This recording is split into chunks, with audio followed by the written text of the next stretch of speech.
اللہ کے نام سے جو سراسر رحمت ہے، جس کی شفقت ابدی ہے۔ برجوں والا آسمان گواہی دیتا ہے، اور وہ دن بھی جس کا وعدہ تم سے کیا جا رہا ہے، اور دنیا میں ہر دیکھنے والا اگر وہ عبرت کی نگاہ سے دیکھے، اور جو کچھ وہ دیکھ رہا ہے یہ سب گواہی دیتے ہیں کہ قیامت ہو کر رہے گی۔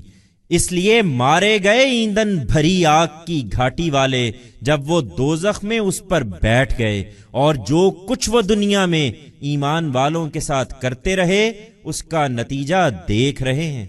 یہ محض اس لیے ان کے دشمن ہو گئے کہ انہوں نے اللہ کو مان لیا۔ وہ زبردست اپنی ذات میں آپ محمود، وہی جو زمین اور آسمانوں کی سلطنت کا مالک ہے، اور حقیقت یہ ہے کہ اللہ ہر چیز کو دیکھ رہا ہے۔ جن لوگوں نے مومن مردوں اور عورتوں کو ستایا اور پھر نہیں پلٹے، ان کے لیے دوزخ کی سزا ہے اور ان کے لیے جلنے کا عذاب ہے۔ اس کے برخلاف جو اپنے ایمان پر قائم رہے اور جنہوں نے نیک عمل کیے، ان کے لیے بہشت کے باغ ہیں جن کے نیچے نہریں بہتی ہوں گی۔ یہی در حقیقت بڑی کامیابی ہے۔ تیرے پروردگار کی پکڑ یقیناً بڑی سخت ہے۔ یہ کسی غلط فہمی میں نہ رہیں، کچھ شک نہیں کہ وہی ابتدا کرتا ہے اور وہی لوٹائے گا۔ وہ بخشنے والا ہے اگر یہ پلٹیں، بڑی محبت کرنے والا، عرش کا مالک، بزرگ و برتر، جو چاہے کر ڈالنے والا ہے۔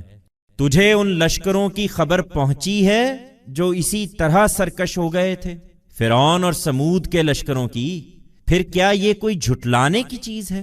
ہرگز نہیں، بلکہ ان منکروں نے فیصلہ کر لیا ہے کہ یہ جھٹلانے میں لگے رہیں گے، اور حقیقت یہ ہے کہ اللہ انہیں آگے اور پیچھے سے گھیرے ہوئے ہے۔